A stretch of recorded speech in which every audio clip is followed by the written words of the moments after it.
सपने सपने हम सभी देखते हैं, जागती आँखों से भी और सोते वक्त सभी देखते हैं। तरह तरह के सपने देखते हैं, लेकिन क्या किसी ने सपने वाली को देखा है? मेरी दीदी ने देखा है। आज मैं आपको उसी सपने वाले की कहानी सुनाती हूँ।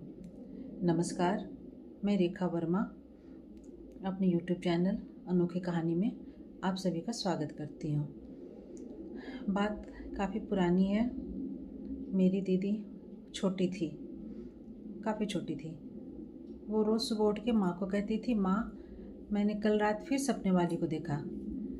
माँ को समझ भी नहीं आता था ये क्या बोलती है, क्योंकि उन्हें लगता था कि रात में बच्चे ने सपना देखा है, उसी को वो सपने वाली बोल रही है। मेरी दीदी से छोटी 2 भैया भी थे। उन 3 बच्चों को देखना, घर काम, इसमें माँ व्यस्त रहती थी, इसलिए शायद उन्होंने उसकी बातों पर ध्यान नहीं दिया, या किसी ने सोच भी नहीं सकता था कि वो सपने वाली है कौन।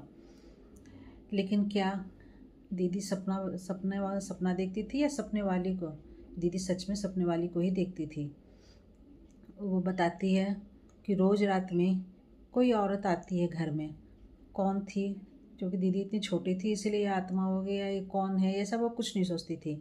बस वो देखती थी घर में कोई अनजान है। वो थोड़ा डरती भी थी कि रात में ही क्यों आती है। अब माँ को बताती हूँ तो माँ सुनती भी नहीं है। वो आके माँ के सिरहाने खड़ी हो जाती थी। मेरे छोटे भैया छोटे थे, वो उन्हीं को देखती रहती थी। माँ जिधर भी जाती उन्हीं को देखती रहती थी, उनके पीछे पीछे जाती। माँ बच्चे का कपड़ा बदल रही हो, कुछ भी कर रही हो, वो देखती थी, लेकिन माँ को वो कभी भी नहीं दिखी। एक दिन सभी को सोए हुए थे। मेरी दीदी के कमरे से मेरी माँ का कमरा दिखता था। माँ इसलिए हर दीदी सब कुछ इसलिए देख लेती थी। एक दिन दीदी ने देखा कि वो सपने वाले भैया को उठाने की कोशिश कर रही है। यह देखकर दीदी डर गई। उसके मुंह से चीख निकल पड़ी, माँ। माँ चौंकी, क्या हुआ? माँ भी पलटी और वो सपने वाले भी पलटी, दोनों के पलटे। माँ ने पूछा, क्या हुआ? अब वो उसको पलटता हुआ देख के दीदी डर गई। उसने कुछ नहीं कहा, बस इशारों से अपने पास आने के लिए कहा। वो भी माँ आने लगी तो वो सपने वाली भी पीछे पीछे आने लगी। अब उसे आता देख के दीदी मेरी डर रही थी कि ये क्यों साथ में आ रही है। उसने माँ से इशारे में कहा भी, ये क्यों आ रही है तुम्हारे साथ? लेकिन चूंकि माँ को वो दिखते नहीं थे, इसलिए माँ को समझ नहीं पाई। उसने नज़दीक आके माँ ने पूछा दीदी से, क्या हुआ? दीदी ने कहा, मुझे ठंड लग रही है, मुझे कंबल ला कर दो। क्योंकि वो साथ में खड़ी थी तो इसलिए दीदी ने कुछ भी नहीं कहा। माँ चली गई कंबल लाने के लिए। कंबल लाने के लिए माँ तो चली गई, दीदी वो सपने वाली दीदी के पास ही खड़ी रही। माँ जब चली गई कंबल उड़ा के, तो वो दीदी के पैर को गुदगुदाने की कोशिश करने लगी। अब दीदी बुरी तरीके से डर गई और वो उसने जल्दी से कंबल के अंदर अपना सर छुपा लिया, आंख बंद करके सोने की कोशिश करने लगी। बचपन में हम लोगों को ऐसे भी लगता है कि अगर कंबल के अंदर घुस जाओ तो कोई तुम्हारा कुछ नहीं बिगाड़ पाएगा। फिर सवेरे हुआ, फिर वही सपने वाली माँ। कल वो सपने वाली भैया को क्यों उठा रही थी? माँ ने फिर वही सोचा कि अरे ये रोज़ सपने वाली करती है सपना देके। माँ ने कुछ भी नहीं कहा, जाने दो करके छोड़ दिया बात को।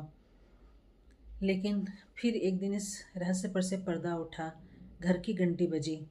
घंटी बजी, एक महिला के दरवाजे पर खड़ी थी। वो अनजान महिला थी।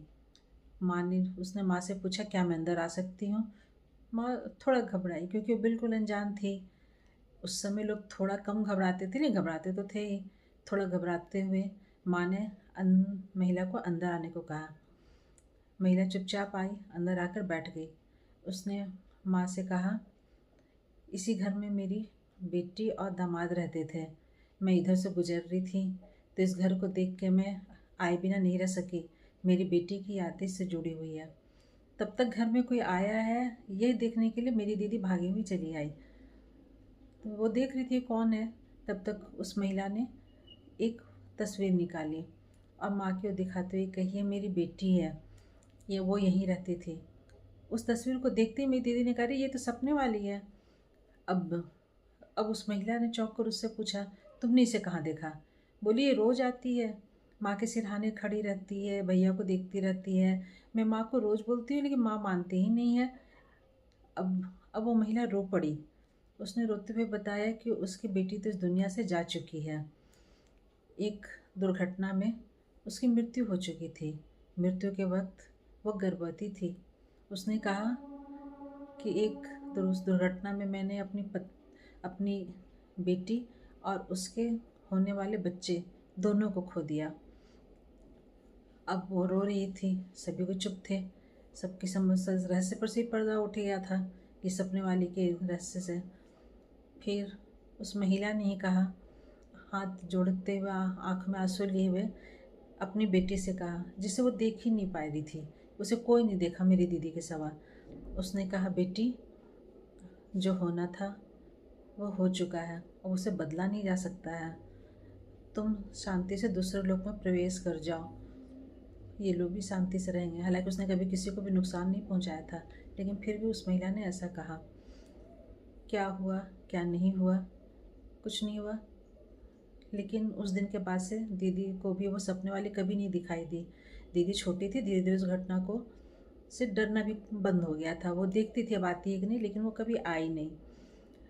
शायद एक माँ बनने की उसकी इच्छा, उसकी आत्मा की इच्छा उसे वापस इसी घर में ले आई थी। और ऐसा संयोग था कि उसे मेरे भैया छोटे थे, तो शायद उसमें उन्हें अपना बच्चा दिखता था जिसे वो देखती रहती थी और इसलिए उठाने की भी कोशिश करती थी, लेकिन वो आत्मा नहीं उठा पाई बच्चे को। उसने कभी नुकसान भी नहीं पहुंचाया। घर में पूजा पाठ हवन भी करवाया गया, सभी कुछ करवाया गया। फिर वो कभी नहीं दिखी, माँ को वैसे भी नहीं दिखी थी, सभी कुछ शांत रहा। फिर बाद में हम माँ ने घर वो बदल दिया, लेकिन कभी कुछ और परेशानी नहीं हुई सिवाय उसके देखने के। तो ये थी सपने वाली की कहानी। आज भी उसका जिक्र हम लोग सपने वाली के रूप में ही करते हैं। मेरी कहानी अच्छी लगे तो कृपया मुझे बताएं, लाइक करें, कमेंट करें, सब्सक्राइब करें। आप सभी का धन्यवाद। मैं फिर मिलूँगी, फिर आपके लिए अच्छी कहानियाँ लाती रहूँगी। Thank you.